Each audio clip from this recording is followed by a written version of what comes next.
At 5:42 a.m. on a muddy plain in eastern Ukraine, an armored convoy of 22 Russian heavy vehicles trudged forward under the cover of torrential rain.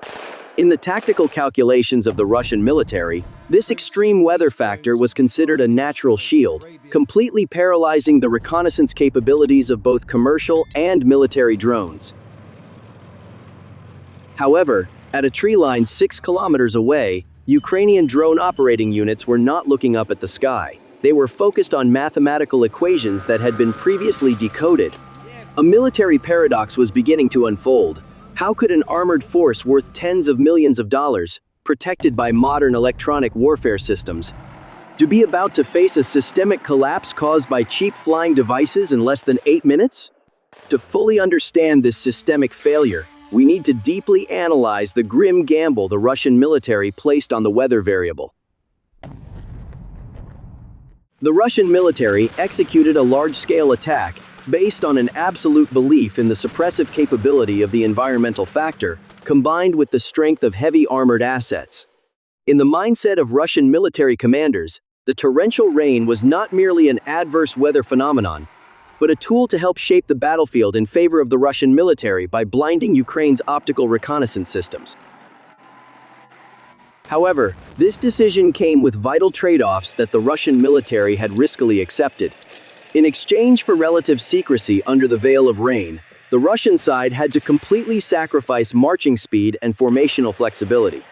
Due to the mud covering the plains, the 2-2 vehicle convoy was stuck in a single-file formation on a sole dirt road.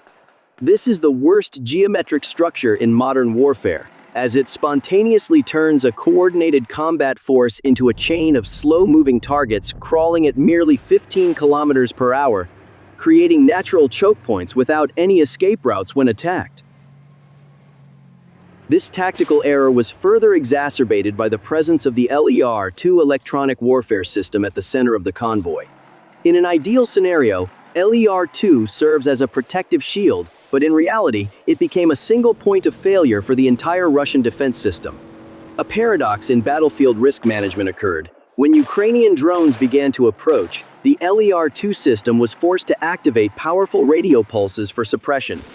It was this very action that broke radio discipline, turning the vehicle into an electromagnetic lighthouse, emitting signals that pinpointed the exact location of the entire convoy for the waiting Ukrainian long-range artillery units. The collapse in the Russian military's mindset stemmed from an anachronistic, erroneous assumption. They believed that current drone technology was still limited by traditional meteorological factors. The Russians brought an outdated set of rules of engagement to confront an opponent capable of masterfully utilizing real-time meteorological data. Funneling all resources into a single spearhead attack on muddy terrain without a contingency plan demonstrated a deficiency in analyzing the cascade effect when a leading link is destroyed. Russian crews seemed to rely completely on steel armor and the support of anti-aircraft escort vehicles, forgetting that once mobility is stripped away, any million-dollar asset becomes a stationary fortress waiting to be destroyed. While the Russian side believed they were marching under an invisibility cloak, in reality, they were leading themselves into a pre-programmed process of destruction. It was this overconfidence in the weather variable that set the stage for an ambush where the Ukrainian side did not need numerical superiority to secure a victory. While the Russians believed they were invisible, the Ukrainians had quietly prepared an aerial highway to welcome them in the most devastating manner.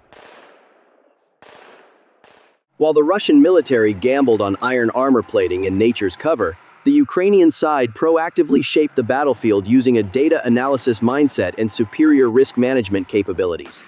For the defending units, the rain was not an obstacle, but a variable in an optimized mathematical equation. Instead of waiting for ideal weather conditions, the Ukrainian military utilized the Doppler radar system combined with real-time satellite data to identify a windless and rain-easing window projected to last exactly 12 minutes. This was a tactical trade-off. Ukraine accepted maintaining radio silence and enduring the opponent's marching pressure for many hours to wait for the moment the enemy was most complacent, thereby unleashing a decisive strike when the Russian defense system was least prepared. Ukraine's flexibility in war execution was clearly demonstrated through the digital Baton Pass protocol.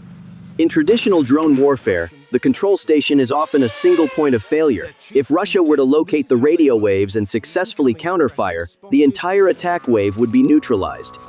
To neutralize this, Ukrainian soldier squads deployed an extremely risky relay technique. Frontline direct control teams would activate the drones, then immediately hand over frequency control to backup squads located hundreds of meters away in fortified bunkers.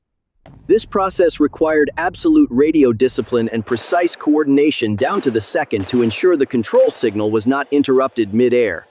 By dispersing the transceiving points, Ukraine created a decentralized control network, causing Russian counter-battery efforts to only strike empty locations. The pinnacle of network thinking in this battle was the establishment of a three-tier airspace system to optimize the efficiency of the swarm attack. Ukraine divided the sky into distinct operational altitudes. The low tier of 30 for first-person view, FPV kamikaze drones, executing the finishing blow. The mid-tier of 150 for reconnaissance drones designating targets, and the high tier of 200 serving as a relay station and panoramic observation post. This structure allowed 18 drones to operate simultaneously in a narrow space without cross-interference or physical collisions occurring. This was not a spontaneous attack, but a meticulously calculated scenario in terms of altitude and execution timing, aimed at creating a cascade effect on the Russian formation. When a lead vehicle was neutralized, the trailing vehicles would automatically fall into choke points created by the terrain itself and the burning wreckage. Ukraine's choice of attack timing exactly as the rain ceased also demonstrated a profound understanding of tactical psychology. After many hours of stressful marching under limited visibility conditions, Russian crews often tended to reduce their vigilance when the weather began to improve. It was this complacency, combined with the fact that the ground had become an unturnable quagmire, that turned the 2-2 vehicle Russian convoy into stationary targets in a Ukrainian target practice exercise. The defending side did not use firepower in a spread-out manner. They focused on destroying the protective and command vehicles first, thereby paralyzing the reactive capability of the entire unit. When the weather window opened, it was also the moment the software of the million-dollar war machines on the Russian side fell into a state of psychosis upon the simultaneous appearance of a drone swarm from all directions. The subsequent scene on the muddy plain was an empirical testament to the failure of old military doctrines against modern network-centric warfare thinking. When the weather window opened, Ukraine's 18 drones did not attack chaotically. They deployed an ordered destruction scenario, targeting the weakest links in Russia's mobile defense system. The focal point of attention was the BMPT Terminators, a type of armored vehicle specifically designed by Russia to protect tank formations against threats from drones and infantry. In theory, the Terminator is a comprehensive defense system with automated target tracking algorithms. However, in actual combat, the fire control software of this machine fell into a state of computational indecision when faced with a swarm attack at various altitudes.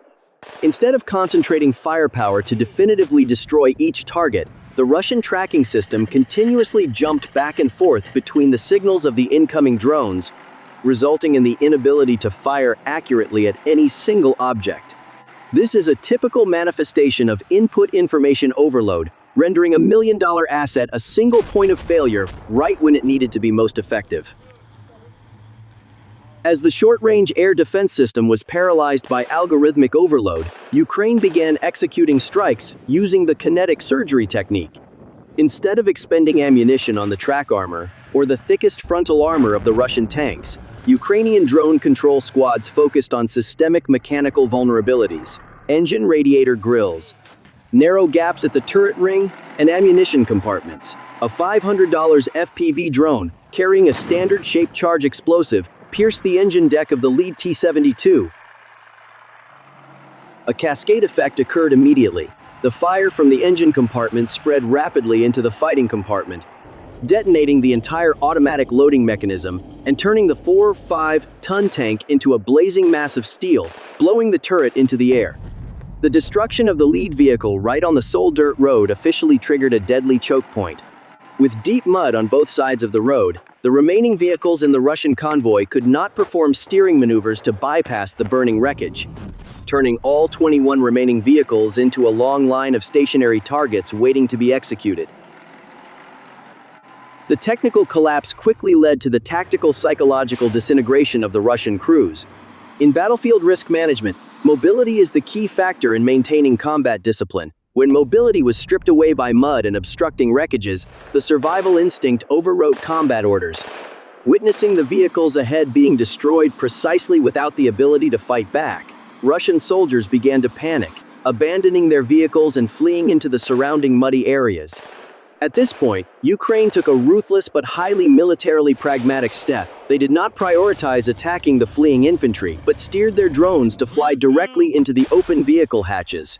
The goal was to permanently destroy the internal structure of the heavy assets, preventing any possibility of rescue or reuse of the vehicles if Russia were to recapture this position later.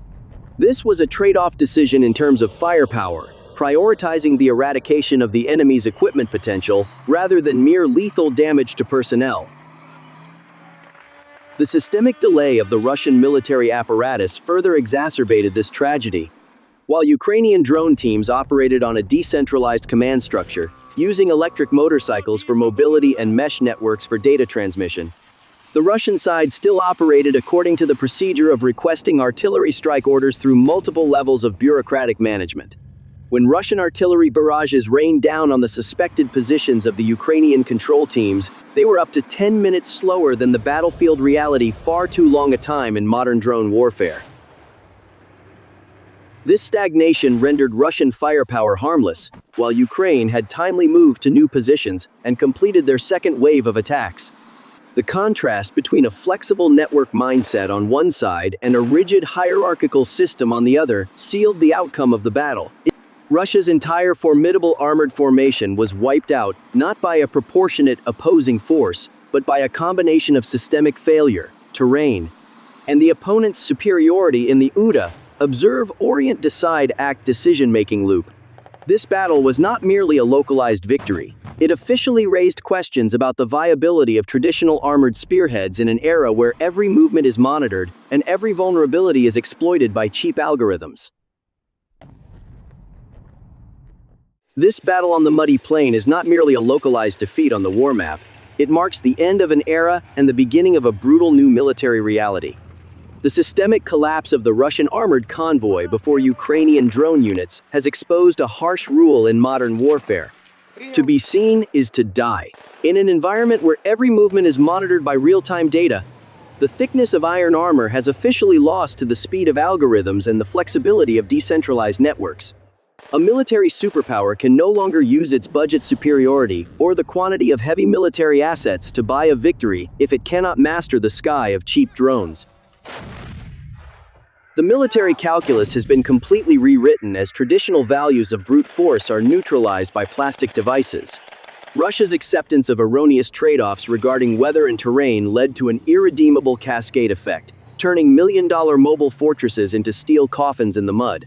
Ukraine has proven that, by exploiting single points of failure and maintaining absolute radio discipline, a smaller force can shape the battlefield and break the most formidable attack spearheads. This event is a wake-up call for every defense strategy in the world. As traditional combat vehicles become obsolete against the power of swarm attacks, military history is entering a new chapter, where survival no longer depends on the thickness of steel but lies in the information processing capability and reaction speed of the system. In your opinion, do tanks still have a future on the swarm drone battlefield? Please share your views in the comments section below, and don't forget to subscribe so you don't miss our upcoming in-depth tactical analyses.